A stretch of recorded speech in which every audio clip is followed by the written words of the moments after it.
اعوذ باللہ من الشیطان الرجیم بسم اللہ الرحمن الرحیم الحمد للہ رب العالمین والصلاة والسلام علی خیر خلقہ سیدنا ونبینا وشفیع ذنوبنا وطبیب نفوسنا ومولانا ابی القاسم محمد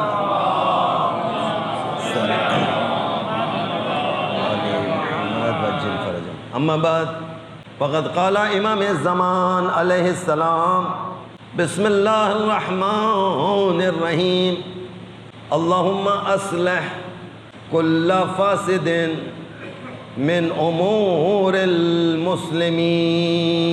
صلوات پڑھیں محمد اور علیہ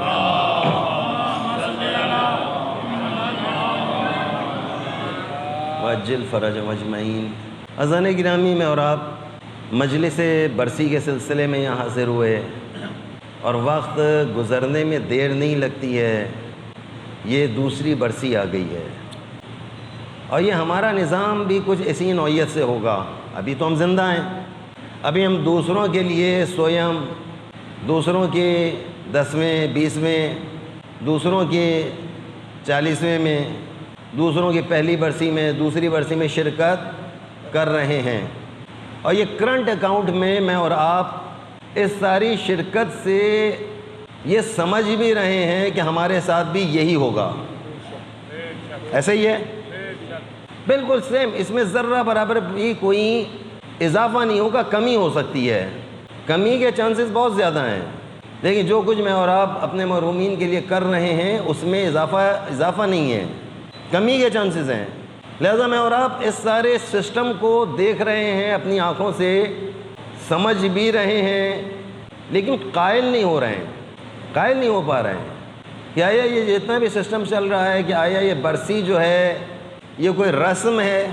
اگر کوئی رسم ہے تو رسم اسے کہا جاتا ہے کہ جس سے دنیا والوں کو بھی فائدہ نہ پہنچے اور مرنے والوں کو بھی کوئی فائدہ نہیں ہوتا, کیونکہ وہ رسم ہے.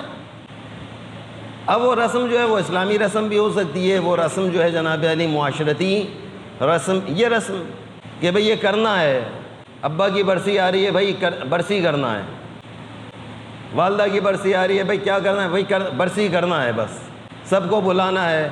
اچھا برسی نہ کریں تو کیا ہوگا؟ سوال کیجئے, اپنی ذات سے سوال کیجئے کہ نہ برسی نہ کریں تو کیا مرحومین ہم سے ناراض ہو جائیں گے یا راضی رہیں گے؟ پہلے بھی راضی تھے, جیسے زندگی میں راضی تھے ایسے مرنے کے بعد بھی انشاءاللہ کہ راضی ہوں گے. آپ میری بات سمجھ بھی رہے ہیں کہ نہیں؟ اگر سمجھ رہے ہیں ایک صلوات پڑھیں.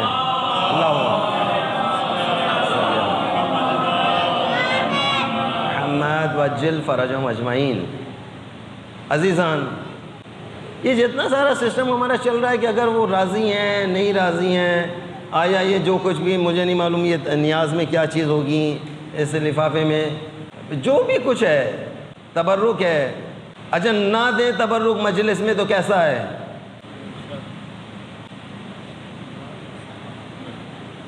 سوال, اگر ہم نہیں دے رہے ہیں, ہم نہیں دے رہے صاحب, ہم مجلس کر رہے ہیں لیکن ہم تبرک نہیں دے رہے ہیں, اس سے کیا ہوگا؟ مرنے والے کی صحت پہ کیا اثر پڑے گا؟ کوئی اثر ہے یا نہیں ہے؟ کچھ بھی نہیں ہے. یقین مانیے اس کی صحت پہ کوئی اثر نہیں ہے. اثر ہے زندوں پر اثر ہے. کس پر اثر ہے جناب؟ زندہ لوگوں پر اثر ہے. جن کو تبرک یعنی نہیں ملا ہے ان کو شکایت ہے کہ دیکھو ابا کی انہوں نے برسی کری ہے, ایک تبرک تک نہیں دے سکے. یہ شکایت ہے, لوگوں کی شکایت ہوگی, 10 باتیں بنائیں گے, پتہ نہیں کیسے ان کے حالات ہیں, کیا سلسلہ ہے. لیکن آیا مرنے والا جو ہے وہ ہم سے راضی ہے یا نہیں ہے؟ یہ بات میں کئی مرتبہ ہر برسی کے موقع پر, کسی کی بھی برسی ہو, میں یہ موضوع ضرور دیتا ہوں جناب علی. اے میری بیٹی, اے میری ماں, میں آپ سے مخاطب ہوں, للہ خدا را غور کیجئے سارے معاملے پر. آیا یہ برسی کے موقع پر جو کچھ بھی میں اور آپ کر رہے ہیں کیا آپ کا دل نہیں چاہتا کہ مرحوم آج خواب میں آئیں اور آنے کے بعد کہیں کہ جو کچھ آج آپ نے کیا مجھے مل گیا؟ سبحان اللہ۔ اگر ایسا ہو جائے کہ جناب علی وہ خواب میں آئیں اور خواب میں آنے کے بعد آ کر بتائیں کہ صاحب جو کچھ آپ نے بھیجا تھا ہمیں مل گیا ہے، جتنے قرآن پڑھے گئے ہم کو مل گئے ہیں، اور جتنا بھی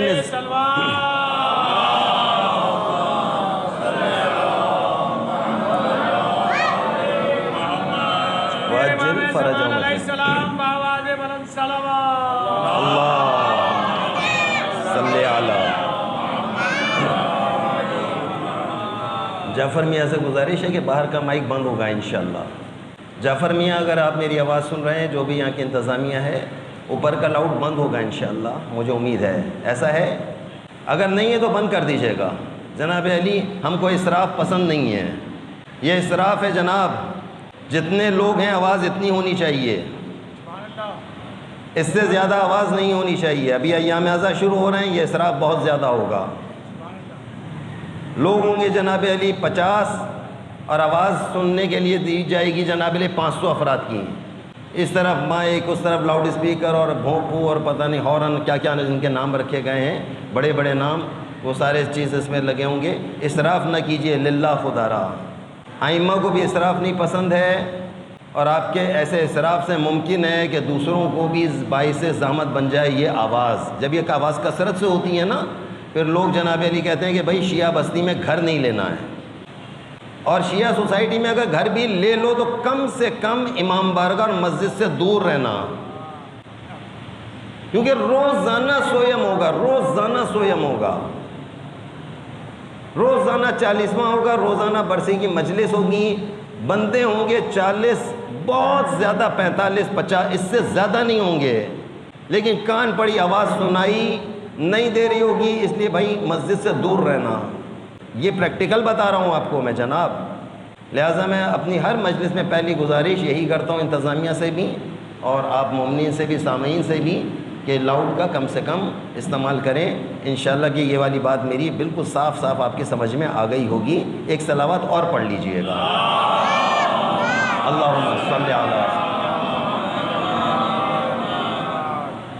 جناب علی میں بار بار اس بات کو دہراتا ہوں آپ کے سامنے، اور جو لوگ بار بار سنتے رہتے ہیں وہ بور ہو جائیں گے کہ مولانا کے بس سوائے اس موضوع کے کچھ بھی نہیں، واقعا نہیں ہے، میں کیا کروں، میرا کام ہے جھنجھوڑنا، میرا کام ہے بار بار آپ کو ایک ہی چیز کو سنانا تاکہ وہ بات آپ کو یاد ہو جائے۔ وہ کیا بات ہے؟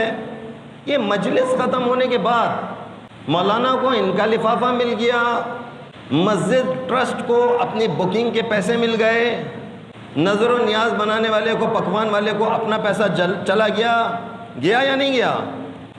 یعنی سب کو اپنا اپنا حصہ مل گیا ہے۔ اگر میں آپ کو کہوں کہ نہیں ملا نہیں ملا نہیں ملا، اس شخص کو حصہ نہیں ملا جس کی برسی ہے۔ اللہ اکبر، یہ معاملہ کافی زیادہ سینسیٹیو ہو جائے گا کہ اگر وہ خواب میں آنے کے بعد کہیں کہ صاحب مجھے تو وہ چیز ملی ہی نہیں جو مجھے چاہیے تھی۔ وہ کہہ رہے ہیں ابا آپ کو کیا چاہیے؟ ہم نے عزت کے ساتھ آپ کی برسی کی ہے، عزت اور آبرو کے ساتھ ہم نے سارے کاموں کو انجام دیا ہے، سارے رشتہ دار خوش و خرم اپنے اپنے گھروں کو واپس گئے ہیں، ہماری گردن پہ کوئی چیز، ہم ڈیفالٹر نہیں ہیں۔ کہتے ہیں بچوں تم ڈیفالٹر نہیں ہو، تمہارا باپ ڈیفالٹر ہے۔ بابا ہم سمجھے نہیں آپ کی بات۔ اے میرے بیٹے، مجھ سے روزانہ یہاں پہ نماز فجر کا حساب مانگا جا رہا ہے۔ اے مرنے والے، نماز فجر کہاں ہے؟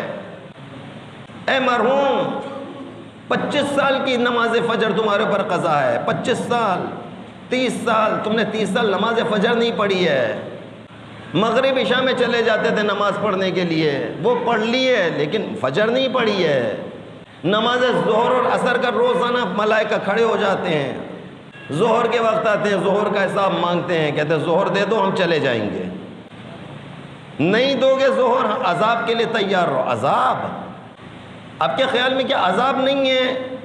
نماز نہ پڑھنے والوں کے لیے کوئی عذاب نہیں ہے آپ کے خیال میں؟ اقیموا الصلاۃ، قرآن مجید سنا رہا ہوں آپ کو جناب، اقیموا الصلاۃ ولا تکونوا من المشرکین، نماز کو قائم کرو. اگر تم نے نماز کو قائم نہ کیا تم مشرک ہو جاؤ گے. مشرک. اس آیہ کریمہ کے بارے میں چھٹے امام امام جعفر صادق علیہ السلام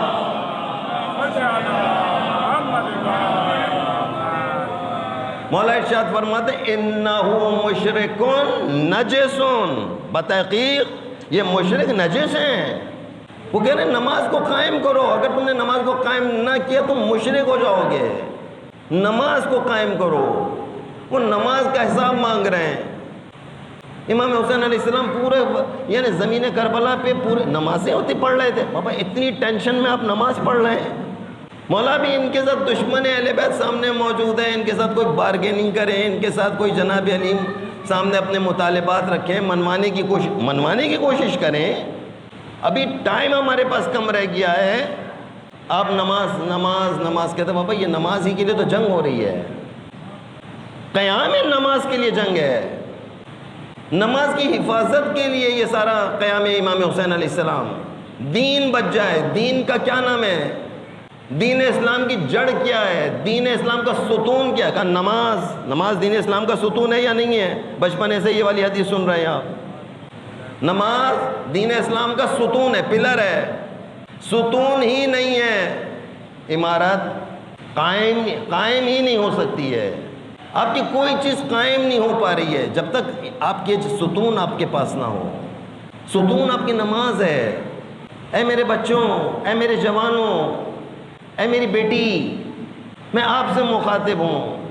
آپ کو اپنے باپ سے پیار ہے، قضا نمازوں کو ادا کیجئے. وہ نماز مانگ رہے ہیں. کم سے کم بھی اس وقت کا تبرع جناب علی آپ کا کتنے کا ہے؟ 20,000 روپیہ، 25,000 روپے. اگر شیر مال ہے تو 11,000 روپے. 75 روپے کا شیر مال ہے، 72 روپے کا دے دیا ہوگا اس نے کم کر کے. اور سستی دکان پہ چلے جائیے 65 روپے کا ملا ہوگا، پھر بھی 65 کے حساب سے ذرا حساب تو کیجئے. آپ کے سارے پیسے لگ گئے ہیں، آپ نے خرچہ کر لیا ہے، آپ اپنا ٹائم نکال کر یہاں پر پہنچے ہیں. اس کے باوجود مرحوم راضی نہیں ہو پا رہا ہے. مرحوم کہہ رہے تم کچھ بھی کر لو میرے لیے، کوئی بھی نیکی کے کام کو انجام دے لو. یہ جو کچھ بھی تم کر رہے ہو یہ ہدیہ پہنچ رہا ہے، مجھے پہنچ رہا ہے، تحفہ تمہارا مسلسل مل رہا ہے. لیکن جو میں مقروض ہوں، قرضہ اپنی جگہ جوں کا توں، قرضہ موجود ہے، قرضہ نہیں اتر رہا ہے. میت مقروض ہے نماز کے سلسلے میں، میت مقروض ہے روزوں کے سلسلے میں. اگر میت نے 30 سال روزے نہیں رکھے، 30 سال کے قضا روزے ہیں، 30 سال کے قضا نمازیں ہیں، 30 سال کے واجبات ہیں. وہ ہم سے واجب مانگ رہے ہیں، کہہ رہے ہیں ہمیں واجب دے دو، ہمیں تمہارا پراٹھا نہیں چاہیے، ہم کو ہمارا واجب دے دو بس. ہمیں 2 رکعت نماز فجر دے دو، ہمیں 4 رکعت نماز ظہر دے دو، ہمیں 4 رکعت نماز عصر، فقط عصر دے دو. ہماری جان چھڑواؤ. یہ نہیں چھوڑ رہے ہیں جان. میں آپ کو یہ کیسے کہہ کے چلا جاؤں یہاں پہ اطمینان سے؟ میں کیسے یہ کہہ دوں کہ جناب علی سب معاف ہے، سب کچھ معاف ہے؟ آپ یہ سمجھ رہے ہیں؟ آپ بتائیے نا. آپ سامنے میرے بیٹھے میں ہیں، آپ کہتے ہیں مولانا صاحب نے ایسے بڑا غلط کہہ رہے تھے. میں آپ کو پوری اجازت دے رہا ہوں، میں بالکل برا نہیں مانوں گا. آپ کو مکمل طور پر اجازت ہے، آپ ہاتھ اٹھائیں اور کہیں نہیں آقا آپ جو کچھ کہہ رہے ہیں بالکل غلط کہہ رہے ہیں. ایسا ہے ہی نہیں. نہ ہم سے نماز کا حساب لیا جائے گا، نہ ہم سے روزوں کا حساب لیا جائے گا، نہ ہم سے بے پردگی کا حساب، ہم سے کچھ بھی نہیں لیا جائے گا. آقا یہ جو کچھ بھی کہہ رہے ہیں ہمیں یہ باتیں ہمیں قبول نہیں ہیں. ابھی میں جس طریقے سے آ رہا تھا وہ مجھے راستے میں اپنے لانے والوں سے پوچھ رہا تھا، میں آپ لوگوں کو نہیں جانتا ہوں، میں آپ کو پہلی مرتبہ دیکھ رہا ہوں، میں نے یہ چہرے کبھی عباس ٹاؤن میں نہیں دیکھا ہے آپ لوگوں. کہنے لگے ہاں آپ ہمیں نہیں جانتے ہیں. میں نے کہا آپ لوگوں نے کبھی میری مجلس سنی ہے؟ کہتے نہیں ہم نے آپ کی کبھی مجلس بھی نہیں سنی. میں نے کہا بابا مجلس میری سنی نہیں ہے تم مجھے کیسے لے کے جا رہے ہو؟ مجھے کوئی نہیں پڑھواتا ہے، مجھے کوئی پسند نہیں کرتا ہے. اس طرح کی گفتگو کی وجہ سے مجھے کوئی پسند نہیں کرتا ہے. میرا انتخاب تم نے کیسے کر لیا؟ مجھے تعجب ہو رہا ہے. میں پوچھتا ہوں لانے والے سے، مجھے کوئی وہی لے کر آتا ہے جو دل گردے والا ہوتا ہے. سبحان اللہ، سلامت رہے. وہ کہنے لگے جناب علی میں راستے میں پوچھ رہا تھا بیٹے مجھے بتاؤ مجھے کیسے تم نے میرا انتخاب کر لیا، تم مجھے کیوں لے کے جا رہے ہو؟ سنیں گے ان کا جواب کیا تھا؟ کہتے ہیں نہیں، نہ ہم نے آپ کی کبھی زندگی میں آپ کی مجلس سنی ہے، نہ ہم نے کبھی آپ کو دیکھا ہے، لیکن وہ مرحوم آپ کو پیار کرتے تھے، مرحوم آپ کو اللہم صلی علی محمد وعلی محمد مرحوم پسند کرتے تھے، مرحوم آپ کی مجلس کو پسند کرتے تھے، مرحوم آپ کی گفتگو سے راضی تھے تو بلایا انہوں نے۔ ان کی شاید میں نہیں پڑھ رہا ہوں، گزشتہ کوئی 1.5 مہینے سے جتنی بھی اپنی مصروفیات کے باعث میں ہر مجلس کی معذرت کر لیتا ہوں، میں معذرت ہوں، میں نہیں آ سکتا ہوں۔ یہ مجلس کیسی تھی مجھے نہیں معلوم ہے، میں نہیں جانتا ہوں، آگے پیچھے دائیں بائیں کسی کو نہیں جانتا۔ انہوں نے ایک شخص سے اصرار کیا نہیں مجلس آپ ہی کو پڑھنا ہے، میں آیا ہوں، شاید مجھے اسی لیے آیا ہوں کہ شاید مرحوم نے مجھے بھیجا ہے، مرحوم کی روح مجھے کھینچ کر لائی ہے یہاں تک کہ آؤ، اور آنے کے بعد وہ پیغام دے تو شاید میری گردن پہ کوئی فجر کی نماز قضا ہو، شاید میرا پوتا پڑھوا دے، شاید میرا بیٹا پڑھوا دے، شاید میرے خاندان کا کوئی قریب ترین فرد جو ابھی زندہ ہے اور فجر نہیں پڑھتا، شاید آج کی مجلس سننے کے بعد وہ فجر پڑھنا شروع کر دے۔ یہ ہے ایصال۔ پڑھیں گے آپ اپنی ذاتی نماز، ثواب پہنچے گا مرحوم کو، کیونکہ نہ مرحوم کا انتقال ہوتا، نہ مرحوم کی برسی ہوتی، نہ یہ خاندان جمع ہوتا۔ شاید اگر اس پورے مجمع میں سے ایک انسان قائل ہو کر چلا جائے، ایک انسان یہاں سے کہہ کر چلا جائے ہاں صحیح ہے آج کے بعد میں اپنی نماز کو قضا نہیں کروں گا، یہ آپ کا پراٹھا، یہ آپ کا شیرمال، یہ ختم ہو جائے گا، نماز نہیں ختم ہوتی۔ سبحان اللہ، کیا کہہ یہ قائم رہنے والا حساب ہے۔ آپ کہہ رہے ہیں نا ہماری قبروں کو کشادہ کر دے، پالنے والے ہمارے مرحومین کی قبر کو کشادہ فرما، کہ یہ قبریں کشادہ پراٹھے کھانوں سے نہیں ہوتی ہیں، یہ قبریں جو جنت کا گوشہ بنتی ہیں بریانی کھانے سے نہیں ہوتی ہیں۔ کیا کہنے آپ قورمہ کھلا بابا، یہ کہاں، یہ عقل مانتی کہ قورمہ کھلانے سے قبر کشادہ ہو جائے گی؟ بریانی کھلانے سے قبر جو ہے وہ جنت کے باغوں میں سے ایک باغ بن جائے گی؟ نہیں بنے گی۔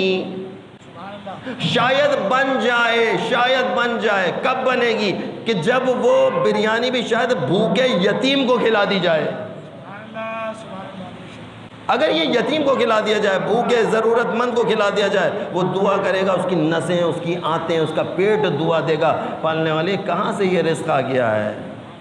کس کا انتقال ہو گیا تھا؟ کس کی وجہ سے یہ مجھے اتنی بہترین کھانے کو غذا؟ ہم اور آپ پیٹ بھرے لوگ ہیں، ہم کو پراٹھا بھی، ہم کو شیرمال بھی آپ دیتے ہیں، ہم اٹھا کے برابر والے کو دیتے ہیں، کسی کو چلتے وقت باہر دروازے پہ دے کے جائیں گے، بس یہ کھاتے رہتے ہیں، صحیح ہے یہ شیرمال تم، ہمارے پاس کیا ہے؟ آپ ہم کو منرل واٹر کی بوتل دیتے ہیں، ہم آدھی پی کر یہاں چھوڑ کے چلے جائیں گے بڑے آرام سے، باہر جو کچرا اٹھانے والا ہے اس کو دیں، وہ ساری جمع کرتا رہا نظر آئے گا۔ اب ہمیں بوتلیں لا کر دے دیے، ہم ایسے ہمیں کیا ہے میٹھے پانی کی ضرورت؟ ان کو پوچھو جن کو کھارا ملتا ہے، ان کو پوچھو جو یہ منرل واٹر خریدنے کی صلاحیت نہیں رکھتا ہے، ان کو پوچھیں جو یہ 70-75 روپے کا ایک تبرک خرید نہیں سکتا ہے، حسرت بری نگاہ سے دیکھ رہا ہوتا ہے دکان پہ کھڑا ہوا، شاید وہاں دے دینے سے وہ قبر کشادہ ہو جائے۔ اے میرے بیٹے، اے میری بیٹی، میں آپ سے مخاطب ہوں، للہ خدا را اپنی نمازوں کی حفاظت کیجئے۔ آپ کو معلوم ہے کہ نماز کو جان بوجھ کر نماز عصر کو قضا کرنے کا کیا عذاب ہے؟ یہ کس نے ائمہ نے بتایا ہے۔ میں اہل سنت کی روایات آپ کے سامنے نہیں پڑھتا ہوں، میں وہ روایات آپ کے سامنے بیان کرتا ہوں جو ائمہ اہل بیت نے اپنے شیعوں کے لیے بیان کی ہیں۔ صلوات پڑھیں محمد علی محمد۔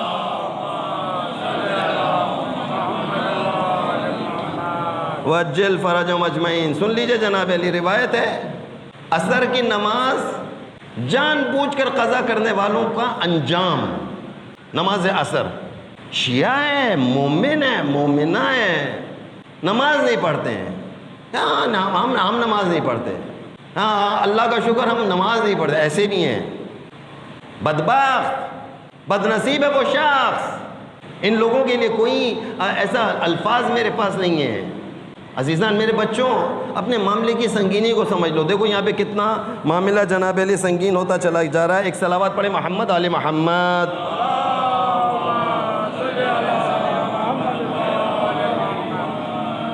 رسول اسلام کے زمانے میں ایک عورت اپنے شوہر کی غیر موجودگی میں، رسول اللہ کے زمانے میں ایک خاتون رسول اللہ کے پاس تشریف آئی، اور آنے کے بعد اس نے کیا کہا؟ آنے کے بعد وہ کیا کہتی ہے؟ وہ کہتی ہے کہ میں نے اپنے شوہر کی غیر موجودگی میں خیانت کی ہے، میرا شوہر میرے پاس موجود نہ تھا، میں زنا کر بیٹھی ہوں۔ اللہ اکبر! وہ کہتے میں نے زنا کر لیا ہے، یا رسول اللہ میں پریشان ہوں، اس وقت میں شرمندہ ہوں، زنا کر بیٹھی ہوں۔ اس زنا کے ذریعے ایک بچہ میرے بدن میں آیا، وہ بچہ میں نے سنبھال کے رکھا، 9 مہینے اس کو میں نے اپنے جسم مادر میں رکھا، اور جیسے یہ بچہ پیدا ہوا، لوگوں اب اتنے عرصے تک پرانا دور تھا نا، شوہر 1 سال کے لیے غائب ہو جاتا تھا، کہاں چلا گیا؟ سفر پہ گیا ہوا ہے، اتنی جلدی تھوڑی واپس آئے، گھوڑے پر جانا ہے بھائی، اونٹ پہ جا رہا ہے، گھوڑے پر جا رہا ہے، کئی مہینوں میں کئی سال میں ان کی جناب علی واپسی ہوتی تھی۔ کہتا 9 مہینے اس کو اپنے بدن مادر میں رکھا، جیسے ہی بچہ متولد ہوا فوری طور پر میں نے اس بچے کو، یا رسول اللہ، پہلے زنا کیا، اس کے بعد بچہ جو پیدا ہوا اس کو اٹھا کے سرکے کے مٹکے میں ڈال دیا، سرکے کے مٹکے میں ڈال دیا یا رسول اللہ۔ اس سرکے نے اس بچے کو گلا کر رکھ دیا ہے، ایسے گلا کر رکھ دیا کہ وہ سرکہ مزید سرکہ بن گیا، اس کے بعد لے جا کے وہ سرکہ میں نے شہر میں بیچ دیا، شہر والوں نے وہ سرکہ پی بھی لیا ہے یا رسول اللہ۔ اللہ اکبر، اللہ اکبر! جناب علی ایک زنا کیا ہے، بچے کو قتل کیا، قتل کرنے کے بعد اس کو سرکے میں ڈال دیا، سرکہ اٹھا کر شہر میں بیچ دیا۔ یا رسول اللہ پریشان ہوں، اتنا بڑا گناہ، اتنا بڑا گناہ، آپ کی بارگاہ میں آئی ہوں اپنی شکایت لے کر، اپنا جرم لے کر آپ کی بارگاہ میں پیش کیا۔ میرے بچوں، اے میری بیٹی، اے میری ماں، غور سے سنو رسول اسلام نے کیا ارشاد فرمایا۔ رسول اللہ اس کے سارے گناہوں کو سن رہے تھے اور زار زار رو رہے تھے۔ میری امتی نے، میرے زمانے میں عورت نے ایسا کام کر لیا، اتنے بڑے بڑے ایسے 4 گناہوں سے یہ گزر چکی ہے۔ رسول اللہ زار و قدر رو رہے تھے، روتے روتے آپ نے اپنا سر بلند کیا اس خاتون کی جانب، ارشاد فرمایا مجھے لگ رہا ہے کہ یہ سارے گناہوں کی جڑ نماز عصر ہے، تم نے نماز عصر کو قضا کیا ہے، تم نے جان بوجھ کر نماز عصر کو نہیں پڑھا ہے، جس کی سزا میں تم کو اتنے زیادہ گناہوں سے گزرنا پڑا ہے۔ اللہ اکبر! اے میرے بیٹے، اے میرے جوان، اے میری بیٹی، میں آپ سے گزارش کر رہا ہوں کہ اگر میں نے اور آپ نے جان بوجھ کر نماز عصر کو نہیں پڑھا، ایسا نہ ہو کہ میں اور آپ زنا کر بیٹھے۔ کہا مولانا آپ کیسی بات کر رہے ہیں، ہمارے یہاں زنا ایسا ہو نہیں سکتا ہے۔ کہا تم سمجھ رہے ہو کہ زنا اس فعل کا نام ہے، تمہاری اس آنکھ کا نامحرم کو دیکھنا آنکھوں کا زنا ہے، تم نے ان آنکھوں سے زنا کیا ہے، تمہارا ان کانوں کا اس طرح کی گفتگو کے سن کر لطف اندوز ہونا تمہارے کانوں نے زنا کیا ہے، تمہارے دماغ میں اس طرح کی بات کا آ جانا، سوچنا، اور تمہارے دل کا بار بار اس طرح متوجہ ہونا، یہ دل اور دماغ کا زنا ہے۔ تم کیا سمجھ رہے ہو؟ اگر تم ان حالات سے گزر رہے ہو اور بار بار تمہیں گناہ میں مزہ آ رہا ہے اور بار بار تم جناب علی ایک کے بعد ایک نماز کو قضا کیے جا رہے ہو، فجر چلی گئی تمہارے چہرے کا نور چلا گیا، ظہر چلی گئی تمہارا رزق تم سے چھن گیا، اب نہ مولانا کے پاس، مولانا کوئی رزق میں برکت ہی نہیں ہو رہی ہے، مولانا صاحب کوئی تعویذ دیجئے نا، کوئی وظیفہ بتا دیجئے ہمارے رزق میں اضافہ ہو جائے۔ بابا وظیفہ یہی ہے کہ ظہر کو ظہر کے وقت میں پڑھ لیجئے، رزق میں اضافہ ہو جائے گا۔ نعرہ سلوات، اللہم صلی اللہ علیہ کہ تمہاری اثر چلی گئی ہے، تم نے اثر کو چھوڑا ہے، یہ اثر کا عذاب ہے۔ ابھی دیکھیں فجر کا عذاب کتنا ہوگا۔ میں اور آپ بعض اوقات والدین آتے ہیں میرے پاس اور آنے کے بعد شکایت کیا کر رہے ہوتے ہیں، چپ کے شکایت کر رہے ہوتے ہیں، مولانا اولاد بالکل کہنا نہیں مانتی ہے۔ ایک دادا میرے پاس آئے، بزرگ تھے، رو کر مجھے کہہ رہے تھے جناب علی مجھے پوتوں نے دھکے دے کے گھر سے نکالا ہے، آپ کس کی بات کر رہے ہیں؟ میں آپ کو کس کی واقعات سنا رہا ہوں؟ یہ واقعات، یہ ساری باتیں میں ان کے سلسلے میں آپ کو بتا رہا ہوں جن کا تعلق ہماری قوم سے ہے۔ السلام علیکم ورحمۃ اللہ۔ استاد محترم، میرے استاد محترم تشریف لائیں، صلوات پڑھیں محمد آل محمد، صلی اللہ آل محمد وعجل فرجهم اجمعین۔ بچوں کیا کریں گے میں اور آپ؟ فجر کو ضائع کر دیتے ہیں، جان بوجھ کر فجر کو ضائع کر دیتے ہیں، ظہر کو ضائع کر دیتے ہیں، عصر کو ضائع کیا، سنا ہے نا ابھی آپ نے عصر کا عذاب کیا ہے۔ نماز مغرب کو ضائع کر دیتے ہیں، ابھی آئے گی مغرب اور عشاء کا ٹائم آئے گا، میں آپ سے یہی گزارش کروں گا للہ خدارا نماز جماعت پڑھیں۔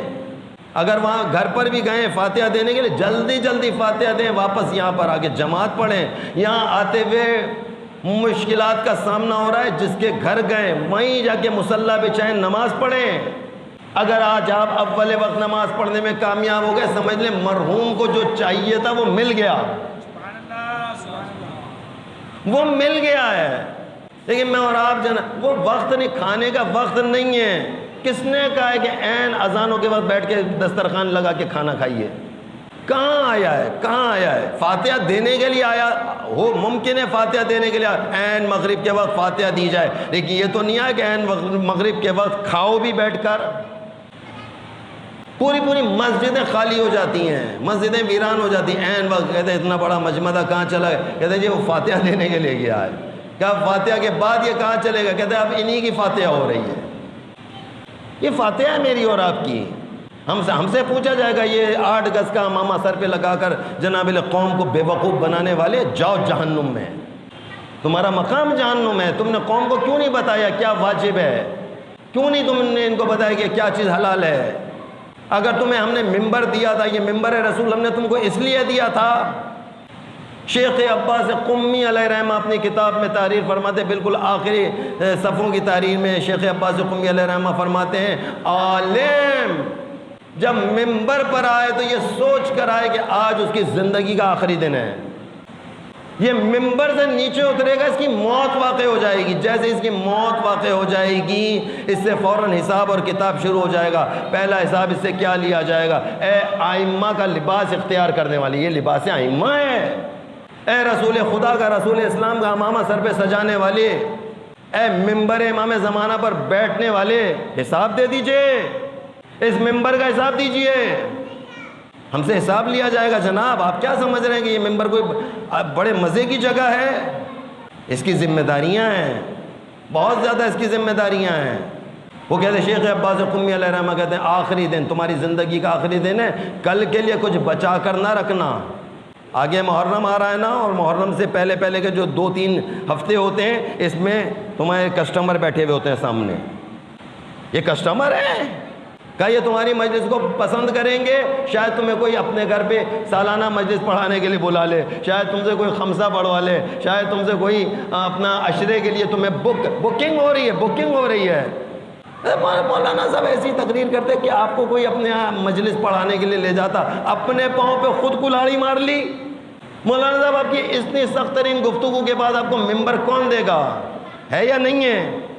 آپ لوگ تو یہی سمجھ رہے ہوتے ہیں کہ جب مولانا صاحب آئیں میں بارگیننگ کر رہا ہوتا ہے، وہ کہتے ہیں اتنے لاکھ لوں گا، اتنے ہزار لوں گا، اتنے فی مجلس اتنے ہزار دے دیجئے، فی مجلس اتنا دے دیجئے۔ صحیح ہے صاحب میں آتا ہوں آپ کے پاس، صحیح ہے آپ کی مرضی ہے، وہ آپ کی مرضی کی پھر گفتگو کرتا ہے آ کر۔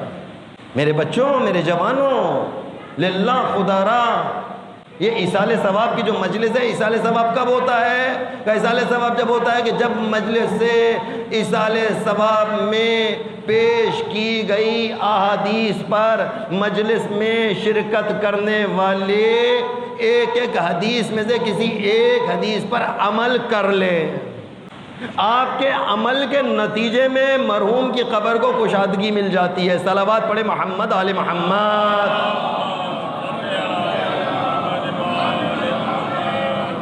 یہاں سے مرحوم کو ملنا شروع ہو جاتا ہے۔ مرحوم کہتے ہیں وہ میرے خاندان والوں نے، اتنی بڑی تعداد میں میرے چاہنے والوں نے، خاندان والوں نے، میرے قبیلے والوں نے یہاں پہ آج نماز جماعت کا انعقاد کیا ہے۔ میرے قبیلے والے، میرے جانے والے، میرے پوتا نماز فجر کے لیے اول وقت اٹھ گیا ہے۔ میری پوتیوں نے آج اول وقت نماز پڑھ لی ہے، میری بیٹیوں نے، میرے بیٹوں نے اول وقت نماز پڑھ لی ہے۔ کہا یہ کیسے نماز؟ یہ نماز یہ پڑھ رہے ہوں گے، ثواب اسے مل رہا ہوگا، کھانا کھا کر میں اور اب ایک ہلکی پھلکی سی ڈکار لے کر آج اللہ تعالیٰ بھائی مرحوم کی مغفرت کرے، آپ نے کہہ دیا اور وہ ہو گئی۔ آپ کی زبان اتنی طیب و طاہر ہے، ہماری اخلاقیات اتنے طیب اور طاہر ہیں کہ ہماری دعائیں ایک سیکنڈ میں، ایک لمحے میں قبول ہو جائیں۔ عزیزان، معاملے کو دیکھنا پڑے گا۔ وہ غفور الرحیم ہے، وہ جب غفور الرحیم ہے کہ جس وقت میں اور آپ اپنے گناہوں کو یاد کر کے کہہ رہے ہیں استغفر اللہ ربی واتوب الیہ، پالنے والے اب کے بعد یہ گناہ نہیں کروں گا، اب وہ غفور الرحیم ہے، اب وہ غفور الرحیم ہے۔ آپ نے توبہ کر لی ہے، توبہ کرنے کے بعد آپ نے کہا نہیں پالنے والے اب نہیں کروں گا یہ کام، اب میری کوئی نماز قضا نہ ہوگی۔ اللہ اکبر، نماز نماز نماز، وہ بار بار نماز کو اہمیت دے رہے تھے۔ جب وہ نماز کو اہمیت دے رہے ہیں تو کیا آیا میں نے اور آپ نے کسی کو جب نماز میں دیکھ رہے ہوتے ہیں، نماز پڑھتے ہوئے آپ بتائیں، امام حسین علیہ السلام وہ 28 رجب کو انہوں نے جناب علی مدینے کو چھوڑا ہے۔ ابھی یہ قافلہ حسینی کہاں پر پہنچا ہے؟ کہا ان تاریخوں میں کہاں پر ہے؟ کہا ان تاریخوں میں یہ مکہ میں ہے۔ مکہ کے بعد آپ بتائیں، امام حسین علیہ السلام کو تو معلوم ہے کہ اب میرا سفر کہاں ہے، اب مجھے کہاں نکلنا ہے۔ یہ مجھے حالت احرام میں قتل کرنا چاہتے ہیں، یہ کعبے میں مجھے حالت نماز میں قتل کرنا چاہتے ہیں، یہ کعبے کی حرمت کو پامال کرنا چاہتے ہیں۔ لیکن آپ خود اپنے دل پر ہاتھ رکھ کر بتائیے، اس قافلہ حسینی میں جو چھوٹے چھوٹے بچے ہیں، کیا انہیں معلوم ہے کہ آگے کیا ہونے والا ہے؟ انہیں معلوم ہے کہ جناب قاسم کو معلوم ہے کہ کچھ دنوں کے بعد میری لاش کے مجھے پامال کر دیا جائے گا؟ بچے تو سفر کے دوران خوش و خرم ہو رہے ہوتے ہیں، چھوٹے چھوٹے بچے۔ ہم بھی جب کسی سفر پر جاتے تھے، چھوٹے بچے ہوا کرتے تھے، خوش و خرم ہو جاتے تھے، ہمیں تھکن محسوس نہیں ہو رہی ہوتی تھی، ہم سفر کو مزہ لیا کرتے تھے، ہم سفر کو انجوائے کیا کرتے تھے۔ پتہ ہے یہ بچے بھی تو تھے، ان بچوں میں کون کون بچہ ہے؟ کہاں ان بچوں میں اون و محمد ہے، انہیں نہیں معلوم ہے کہ آگے کیا ہونے والا ہے۔ قاسم ان کے ساتھ ساتھ چل رہے ہیں، ان کو نہیں معلوم ہے کہ آگے چل کر مجھے پامال ہونا پڑے گا۔ سکینہ یہاں پہ ساتھ ساتھ موجود ہے۔ پورے دوران سفر میں نے روایات میں دیکھا ہے کہ جہاں جہاں پر بھی امام حسین علیہ السلام جماعت پڑھایا کرتے تھے، جماعت میں کبھی سکینہ نہیں گئی ہے کیونکہ جماعت میں نامحرم ہوا کرتے تھے۔ کبھی سکینہ نے کب اپنا چھوٹا سا مصلی بچھایا ہے جو ہمیشہ اپنے بابا کے ساتھ نماز پڑھا کرتی تھی؟ تاریخ بتاتی ہے جب بھی بابا نماز شب کے لیے کھڑا ہوتا ہے، ایک چھوٹا سا مصلی بچھا لیتی ہے یہ بچی۔ اس کی کوئی نماز قضا نہیں ہوئی ہے، اس نے ہر نماز کو اپنے بابا کے ساتھ ادا کیا ہے۔ یہ نماز کو اتنی اہمیت دے رہے ہیں کہ صبح عاشور بھی سکینہ نے ایک چھوٹا سا مصلی بچھایا اپنے بابا کے ساتھ، یہاں پر بھی سکینہ نے نماز پڑھی ہے۔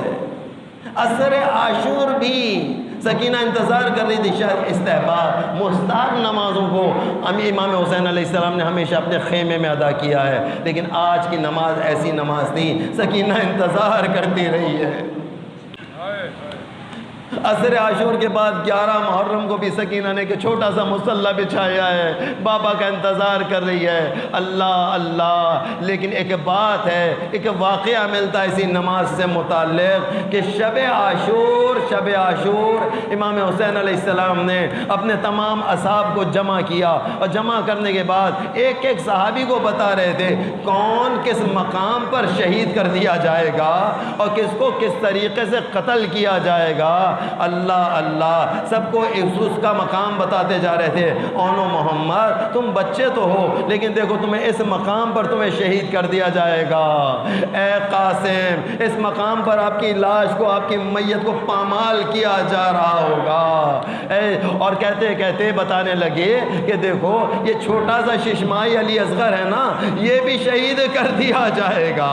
اس کے ساتھ ساتھ اے علی اکبر، اس مقام پر آپ کے سینے میں اس طریقے سے برچھی ماری جائے گی، اے علی اکبر اس برچھی کو میں ہی اپنے ہاتھوں سے نکالوں گا۔ اللہ اکبر، ایک ایک شہید کو اس کا مقام بتاتے جا رہے تھے۔ جب سب کو سب کا مقام بتا دیا تو آخر میں امام حسین علیہ السلام کو کسی کے رونے کی آواز آ رہی تھی۔ آپ نے دائیں دیکھا کوئی نظر نہ آیا، بائیں جانب دیکھا کوئی نظر نہ آیا۔ آپ کو احساس ہوا یہ انصاران حسین جو کھڑے ہوئے ہیں نا میرے سامنے، ان کے درمیان یقیناً کوئی رو رہا ہے۔ آپ نے کہا اے انصاران حسین ذرا دائیں بائیں تو ہو جاؤ، مجھے پتہ چلے یہ رونے کی آواز کس کی آ رہی ہے۔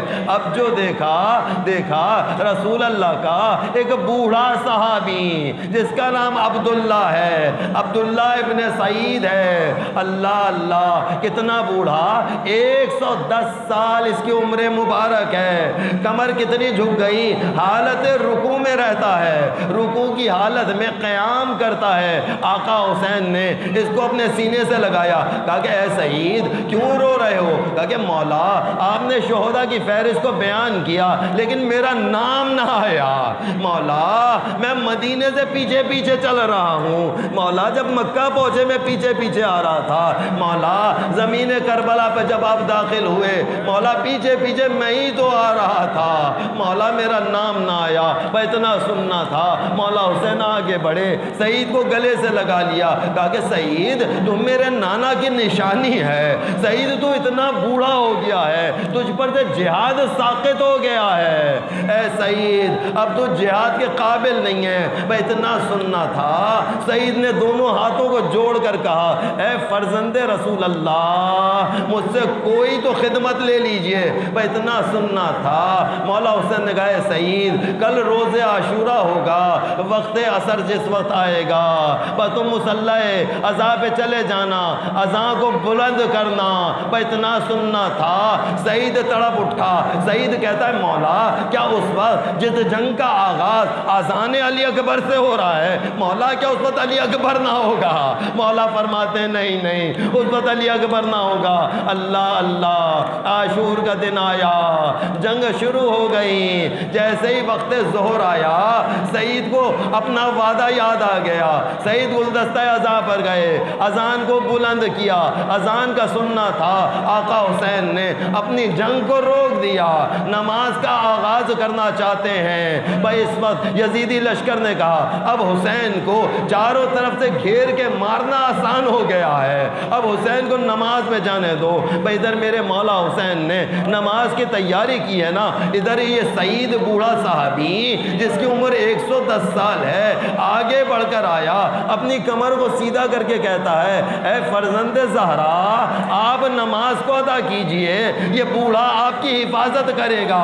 ادھر مولا نے اللہ اکبر کی صدا کو بلند کیا، نماز کی نیت باندھی، ادھر تیروں کی بارش ہونا شروع ہوئی۔